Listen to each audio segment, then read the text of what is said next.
Boa noite, gente bonita. Boa noite para os rapazes também.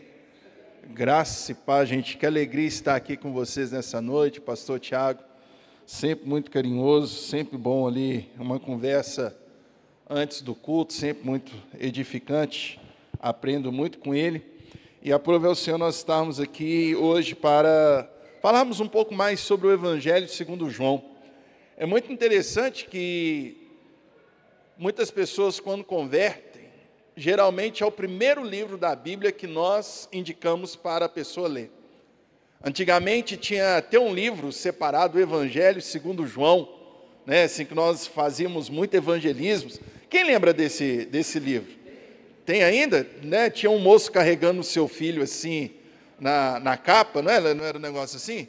Se você se lembra, você já deve estar na 10ª dose da vacina aí da Covid, né, pela prioridade aí, mas é muito legal. O livro de João, o livro do Evangelho segundo João é muito importante. E eu gostaria que você abrisse a sua Bíblia comigo aí, João capítulo 20. Nós vamos ler 2 versos, os 2 últimos versos de João capítulo 20. Nós vamos ler o 30 e o 31.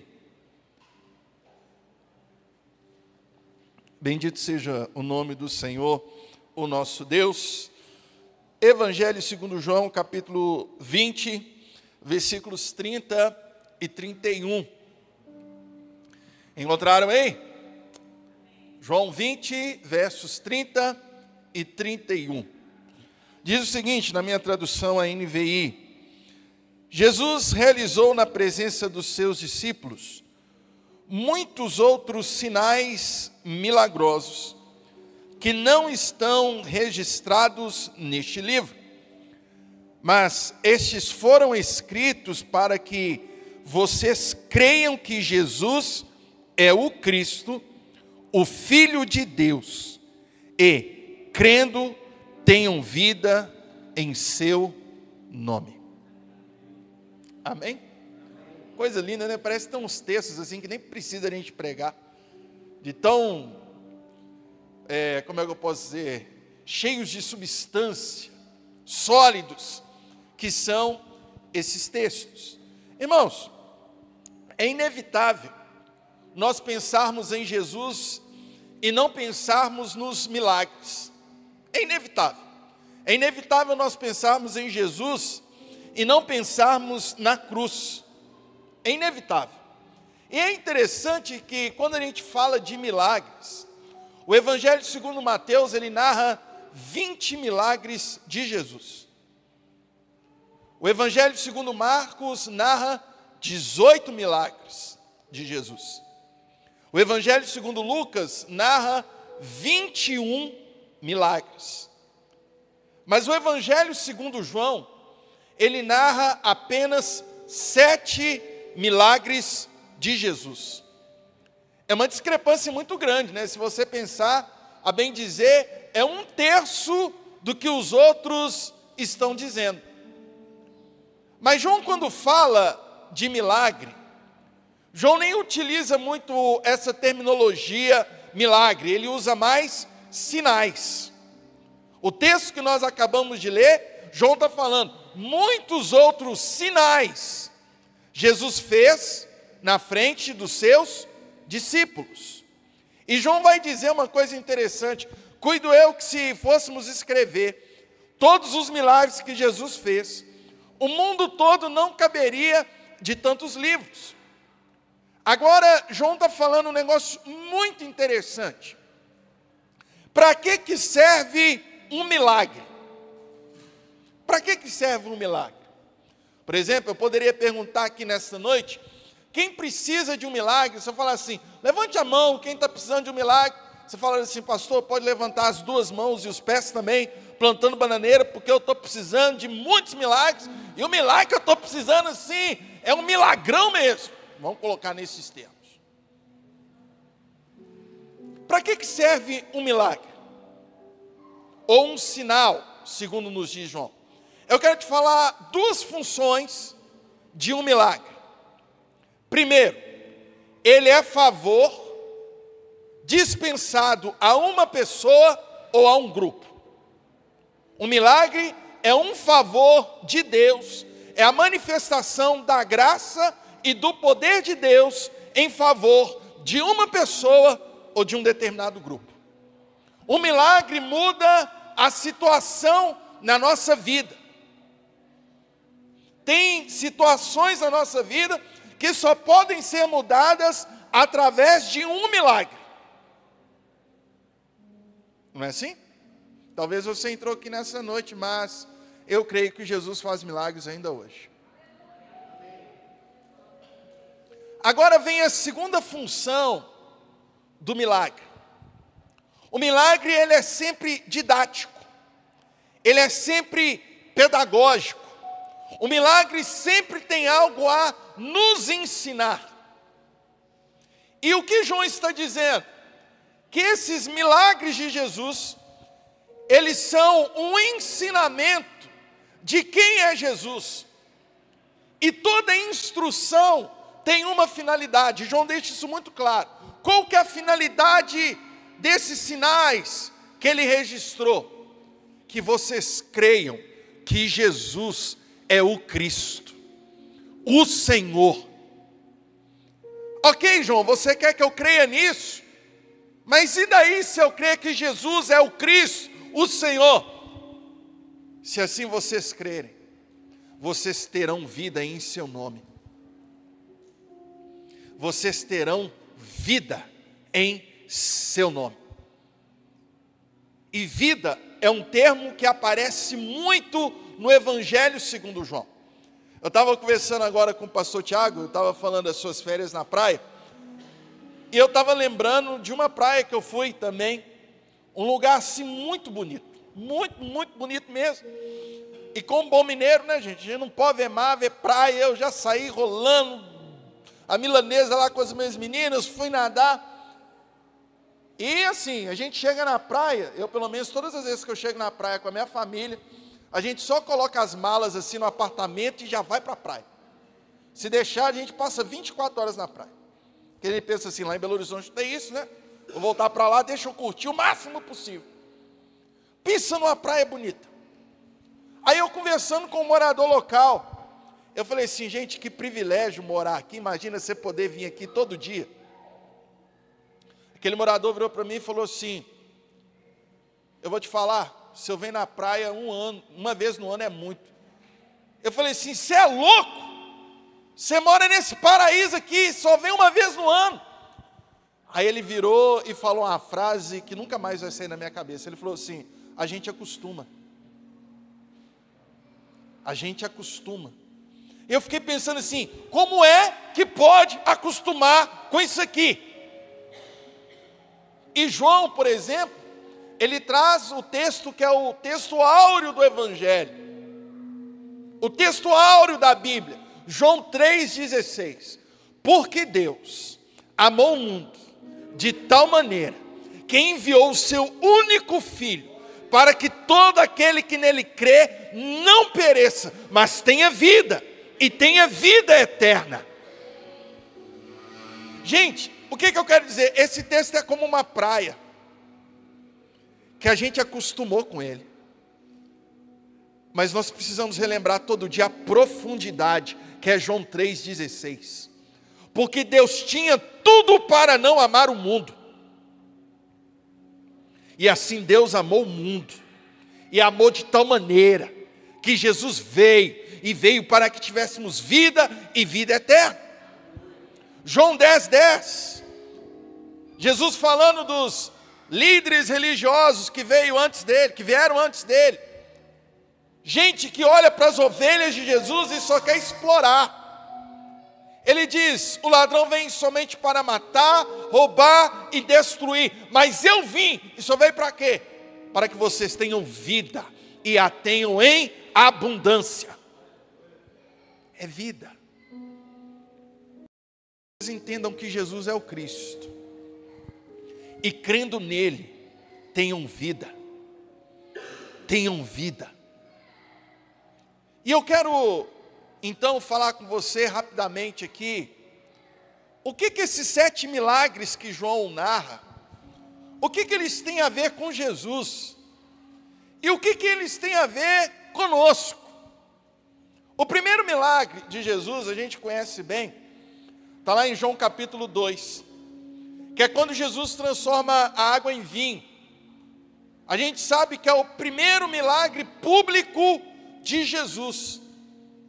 Mas a gente para e pensa assim, poxa, tudo que eu queria era um Jesus na minha casa, acabou a Coca-Cola, eu entrego para ele assim um litro de água, ele faz 1 litro de Coca-Cola, 1 litro de Guaraná Antártica. Mas o que esse milagre está apontando para Jesus? Você que conhece bem Bíblia, sabe que quando Jesus está lá na festa, rolando, salgadinho para lá e para cá, né, gente? Porque onde tem crente tem que ter comida, não é verdade? E está rolando lá aquela coisa toda, de repente acabou o vinho. E todo mundo desesperado, e não tem iFood, não tem nada para entregar, o supermercado tudo fechado já. Aí vem Maria. A gente imagina, Maria, olha, meu filho está aqui. Meu filho está aqui, ó, façam tudo que ele ordenar. Imagina o orgulho que Maria tinha de falar, eu sou mãe de Jesus. Façam tudo que ele ordenar. Aí Jesus chega lá e fala assim, encham essas talhas de água. Eram 6 talhas, aproximadamente 115 litros, 120 litros por talha. Jesus manda encher as talhas de água. Mas sabe o que é interessante? É como se hoje nós estivéssemos numa festa. E Jesus acabou a Coca-Cola, o Guaraná, aquela coisa toda. Aí nós falássemos assim, Jesus, acabou a bebida. E Jesus falasse, ok, encham as pias de água. Ah, mas por que nós vamos encher as pias? Tem que encher as garrafas. Afinal, o refrigerante fica na garrafa. Refrigerante não fica na pia. Mas depois eu quero te convidar, você ler o texto atentamente. Você vai ver que Jesus manda encher as talhas de água que os judeus utilizavam para a purificação. Ele não manda encher essas talhas à toa. Ele tinha que ter mandado encher os jarros onde ficavam os vinhos. Ele deveria mandar encher os odres, onde ficavam os vinhos. Mas ele mandou as talhas. Sabe por que Jesus está falando? Até hoje, prevaleceu a tradição. Até hoje, prevaleceu a lei. Mas aqui chegou aquele que é maior do que a tradição. Aqui chegou aquele que é a manifestação da graça de Deus. Aí você vai entender Paulo lá na frente falando, olha, pela graça sois salvos mediante a fé, não por obras para que ninguém se glorie, mas é pela graça. Jesus estava fazendo um apontamento ali daquele que seria o símbolo da nova aliança. Lá na Páscoa, quando ele vai ministrar o cálice, o que ele diz? Este é o meu sangue. Porque o vinho, na Páscoa, simbolizava o sangue do Cordeiro, o sangue de Cristo Jesus. Quando Jesus está transformando água em vinho, Ele está falando, eu estou pegando algo que é insosso, eu estou pegando algo que não tem cheiro, eu estou pegando algo que não tem cor, mas agora eu estou dando vida, porque quem pode dar vida não é a tradição religiosa, quem pode salvar não é a tradição religiosa, o que salva o ser humano, o que muda o ser humano, não são as nossas práticas religiosas, mas é o poderoso sangue do Cordeiro. Esse sinal Jesus está apontando, falando assim, usando uma linguagem futebolística, o Pai chegou. Pai está on. Agora chegou quem é o Cristo. Agora chegou o Cordeiro. E diz a Bíblia que muitos creram nele. Talvez não entenderam, mas muitos creram nele. Segundo milagre de Jesus, está lá em João capítulo 4, você pode ler depois. É quando o oficial do rei lá está com seu filho muito doente. E ele levou no SUS, e levou na Unimed, e nada. Ele vai até Jesus e fala assim, Jesus, vamos lá em casa. Vamos lá em casa. Eu preciso que o senhor cure meu filho. Porque as notícias de Jesus, né, gente, já tinham se espalhado. E esse homem vai até Jesus e fala assim: Jesus, vão lá em casa, por favor, vão lá em casa. Gente, eu entendo o clamor desse pai aqui, porque quem é pai, quando o filho está doente, dá vontade de tirar assim com a mão. Se a gente pudesse, a gente trocava de lugar com o nosso filho, não é? Quem é pai aqui sabe o que eu estou falando, quem é mãe sabe. E aquele homem então vai até Jesus, e Jesus fala assim: eu não vou não. Que isso, Jesus? Deixa de ser prego. Não, não vou não. Mas pode ir, que teu filho está curado. Que o teu filho está curado. Gente, eu fico imaginando, naquele dia não tinha como o cara pegar o WhatsApp e fazer uma videoligação lá para a casa dele. Fala assim: ô bem, como é que está o menino aí? Mede a febre dele agora. Não tinha isso. Ele apenas creu e foi. Quando ele chegou lá, viu que o menino estava bem. Aí ele perguntou assim: que horas que esse menino ficou bem? Aí eles falam com ele o horário. Ele se lembra que foi exatamente o momento em que Jesus falou. Sabe por que Jesus é o Cristo? É porque Ele tem poder. Ele tem poder. E a sua palavra tem poder. Porque Ele é o Cristo de Deus. Diante da sua palavra, enfermidades são sanadas. Diante da sua palavra, demônios saem. Diante da sua palavra, milagres acontecem. Esse é o Cristo.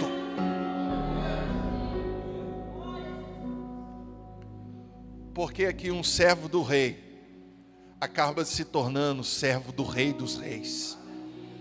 Porque diz o texto que aquele homem creu e todos da sua casa agora creram. Porque esse é Jesus, esse é o Cristo. Agora os milagres de Jesus começam a ter uma conotação diferente. Porque até então os milagres estavam acontecendo e a galera crendo e gostando. Nossa, Jesus é legal demais, Jesus é legal demais. Mas nós chegamos no terceiro milagre, que está lá em João 5. Que é quando Jesus vai curar um coxo que estava à beira do campo do tanque de Betesda.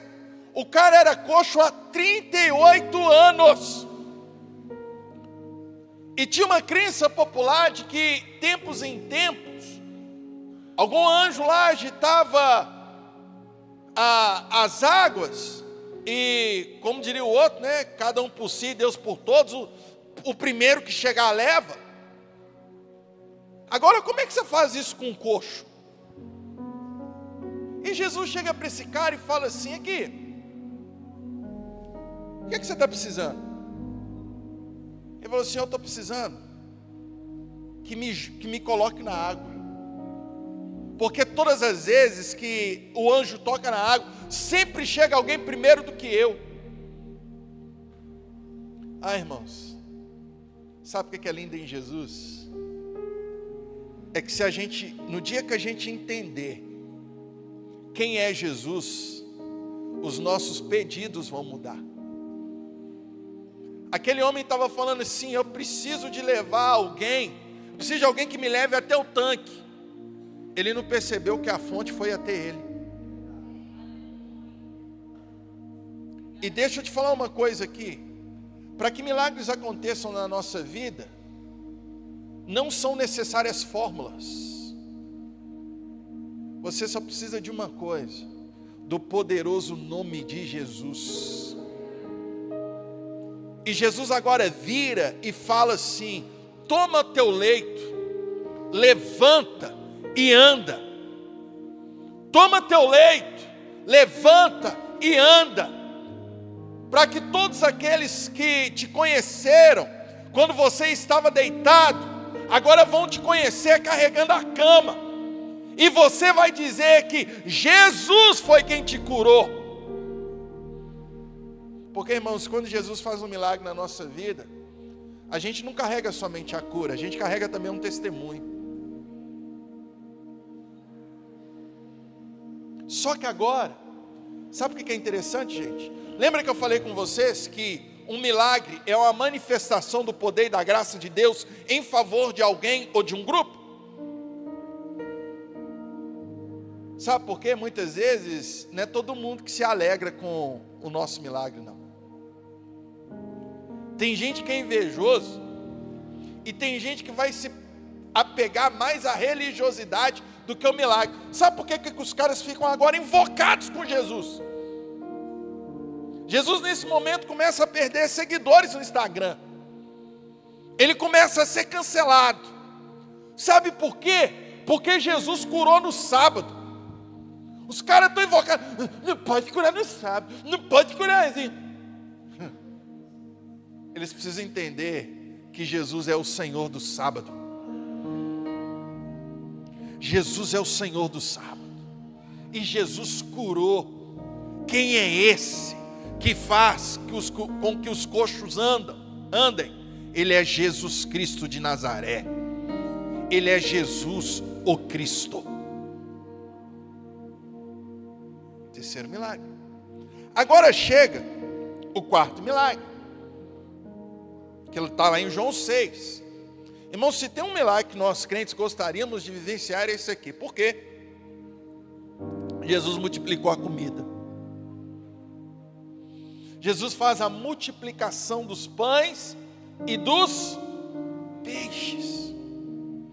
E Jesus está diante lá de uma multidão, Jesus pregando e tal, e recebe aí em meu nome e tal. Aí Jesus começa a olhar para o povo e fala assim: não, esse povo está com uma cara de fome. Aí vira para os discípulos e fala assim: aqui, o que nós vamos dar de comer para esse povo aí? Só que Jesus já sabia o que ele estava para fazer. Os discípulos olharam, falaram assim: Senhor, novamente, a gente não tem airfryer aqui, não tem como fazer nenhum pão de queijo para esse povo. Aí Jesus fala: mas não tem ninguém aí com nada? Há quem diga, gente, que o grande milagre aqui neste momento foi quando o menino deu 5 pães e os 2 peixinhos. Porque na hora da fome, cada um por si também, Deus por todos. Põe aqui na minha mão. Jesus agora multiplica e alimenta uma multidão de mais de 5.000 pessoas, a ponto de sobrar. Sabe o que é interessante? No relato da criação, Deus faz tudo a partir do nada. Imagina o que Ele faz a partir de alguma coisa. Imagina o que Ele faz a partir de alguma coisa.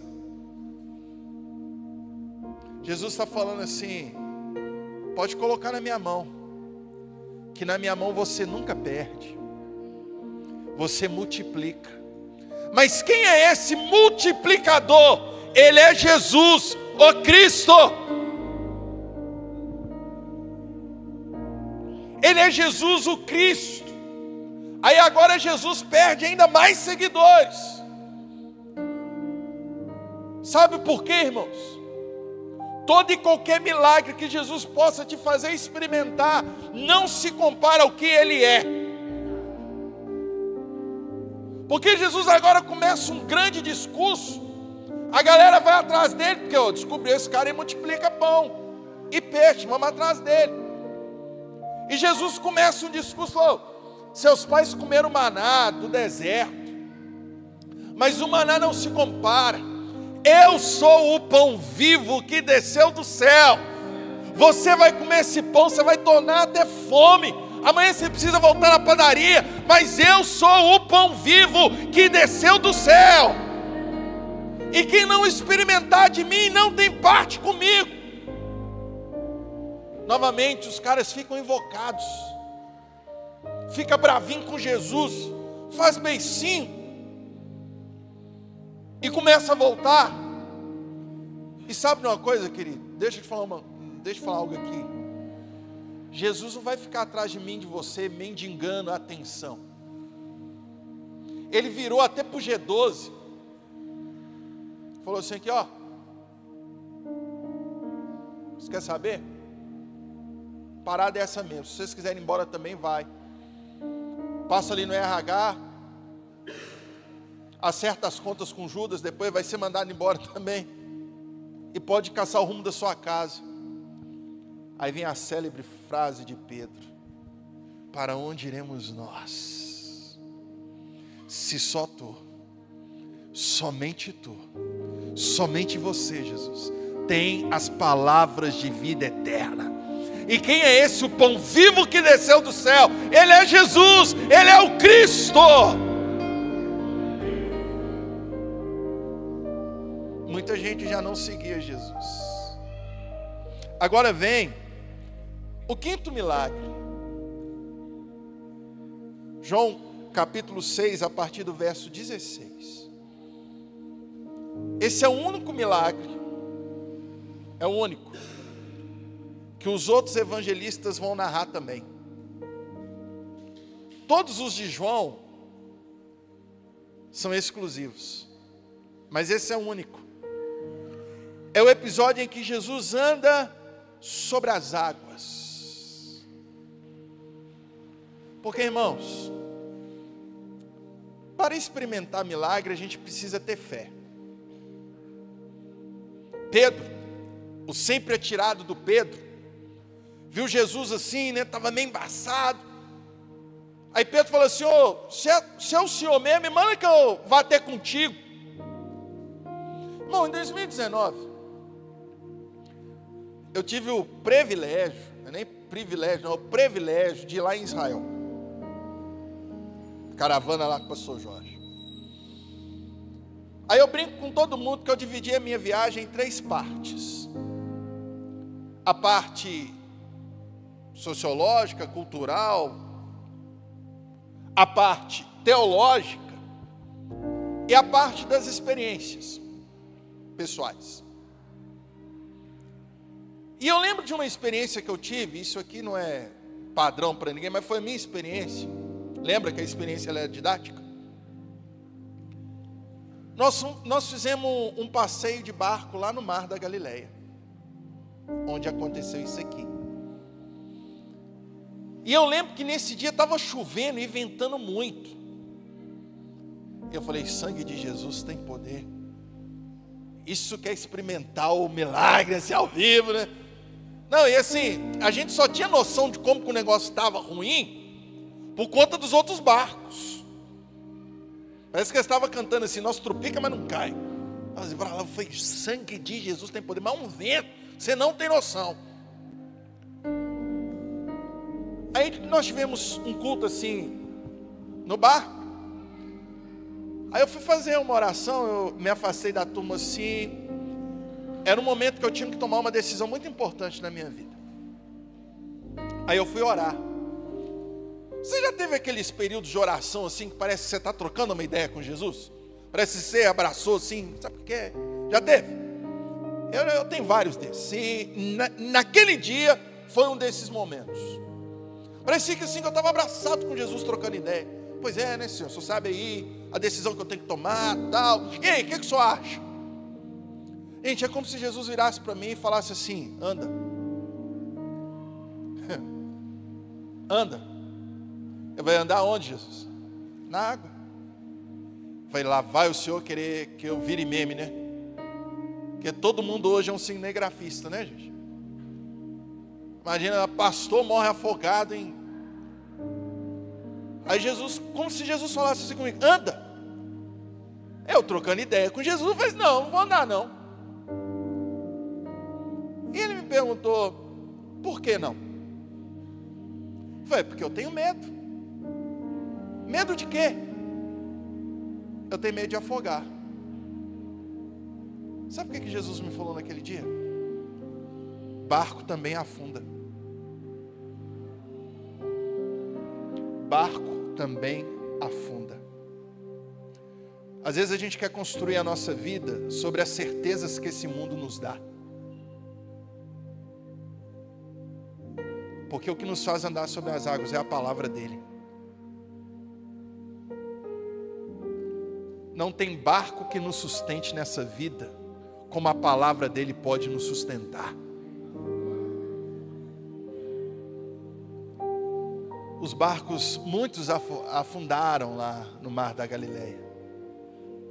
Mas Pedro experienciou uma coisa muito interessante. Pedro também andou sobre as águas. Porque às vezes, irmãos, o milagre é a experiência que a gente tem com Deus.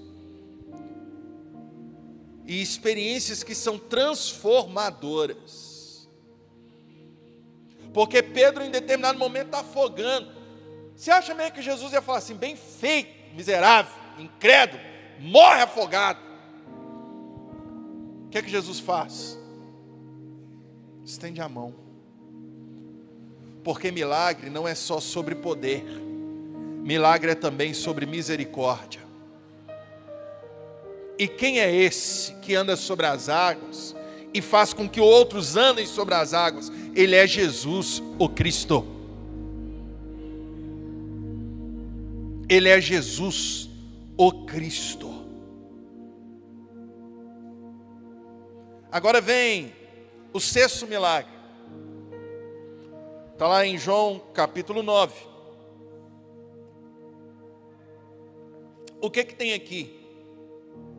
Jesus está roletando lá com os discípulos. De repente eles veem um cego de nascença. Vocês já viram como que as pessoas são boas de atribuírem culpa? Já viram? Qualquer coisa que acontece, que é a culpa? E Jesus dá dele. Eles olham para aquele cego e viram para Jesus e falam: Senhor Jesus, mas quem que pecou? Quem que pecou? Foi esse homem ou foram seus pais? Jesus vira e fala assim: nenhum deles pecou. Mas essa situação é para que se manifeste a glória de Deus. Sabe, às vezes a gente vive uma vida carregada de culpa. Mas o Evangelho não é sobre culpa. O Evangelho é sobre perdão. Essa é a mensagem do Evangelho. Diante de Deus, somos todos culpados. Mas diante de Deus, à nossa frente, está Jesus Cristo.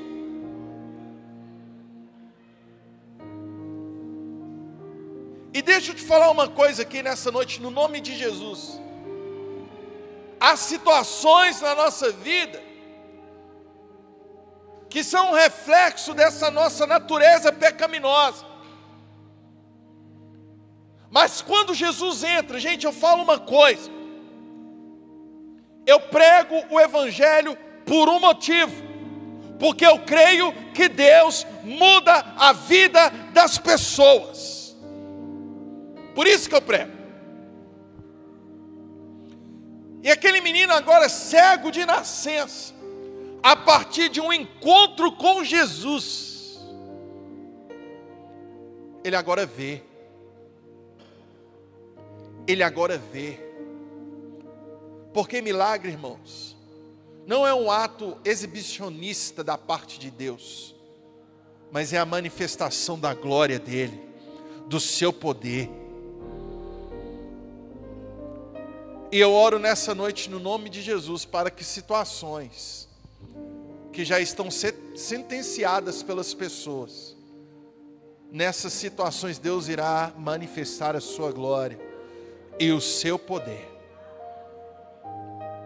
Agora vem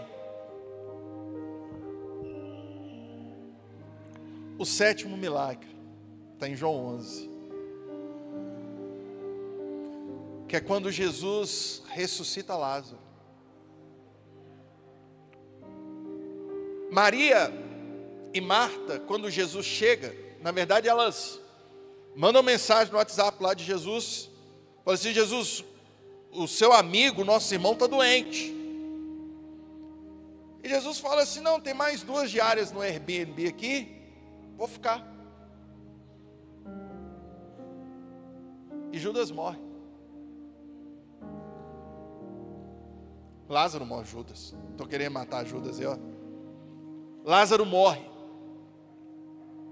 E Jesus só chega depois de 4 dias dele morto. E elas falam uma coisa muito legal, que é um sentimento que nós somos constantemente assaltados por ele. Elas falam assim: se o Senhor tivesse aqui, ele não teria morrido. Quantas situações na nossa vida a gente pensa isso? Se Deus estivesse aqui comigo, isso não tinha acontecido. Não é assim? A não ser que você seja muito mais crente do que eu, aí eu te peço se orar em mim no final aqui, porque quantas vezes eu sou assaltado por esse sentimento? Se Jesus estivesse aqui, isso não teria acontecido. Mas os milagres, irmãos, eles elevam a nossa concepção sobre Deus. Porque muita gente até acredita que Jesus pode curar. Jesus chegou 4 dias depois, para ninguém ter dúvida que estava morto. E Jesus vira e fala assim: eu sou a ressurreição e a vida. Ainda que morra, quem crê em mim, ainda que morra, viverá. Um dos maiores pavores da existência humana é a morte. É a morte. Mas sabe o que Jesus está falando? Todo aquele que nele crê, a morte até acontece, mas ela não prevalece, porque ele é maior do que a morte. Ele é o autor da vida. Ele é o autor da vida. Quem é esse Jesus? É esse Jesus, o Cristo. Eu escrevi isso aqui, gente, João falando, para que vocês entendam que não é a tradição,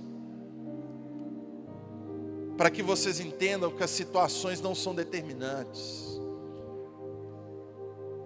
para que vocês entendam que não se trata de ritos, para que vocês entendam que o maior inimigo de vocês não irá prevalecer, porque Jesus morreu, mas ele chamou a morte para dançar. E Paulo vai dizer lá em 1 Coríntios: ó morte, ó morte, ó morte, onde está a sua vitória? Cadê você, morte? Porque Jesus, o Cristo, para que todo aquele que nele crê, ainda que morra, viverá.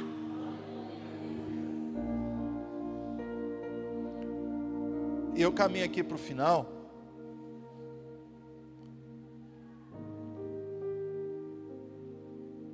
Sabe o que o Evangelho de João me ensina? O Evangelho segundo João é que milagres, irmãos, podem mudar situações na nossa vida. Entender os milagres e entender quem faz o milagre muda o rumo da nossa eternidade, muda o rumo da nossa vida, muda a nossa vida. Porque quando eu conheço quem faz o milagre, isso aqui é muito importante, eu conheço e reconheço que esse é Jesus, o Cristo, o Senhor. Quando o anjo anuncia o nascimento de Jesus, ele diz: Jesus, o Cristo, o Senhor.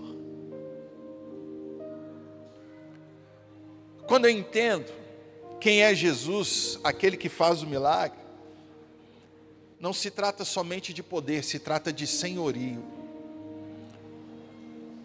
Porque todo milagre tem como objetivo nós dobrarmos os nossos joelhos e reconhecermos que Jesus é o Cristo, o Senhor.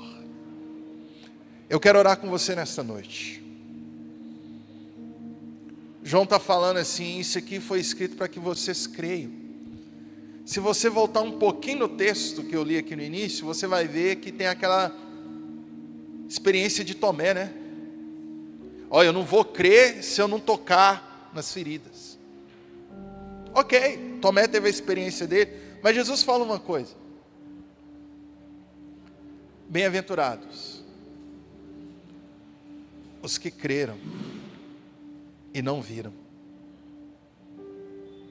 Pode falar uma coisa, irmãos, para a gente encerrar aqui. Muitas vezes acontecem sinais por conta da fé. Mas muitas vezes os sinais acontecem é porque não tem fé. Como assim, pastor? Eu só creio nele se eu ver alguma coisa acontecendo. Mas João está falando assim, isso aqui foi escrito para que vocês creiam. Pode ser, irmãos, que nós nunca vamos experimentar aquele milagre assim de multiplicar as coisas na nossa casa. Pode ser que não.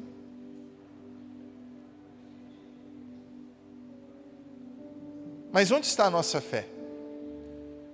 A nossa fé está nos sinais? Ou a nossa fé está no Cristo que faz os sinais? E se o dia que Jesus não multiplicar, a gente vai voltar bravo para casa com ele? Hã? E se Jesus não tivesse ressuscitado Lázaro?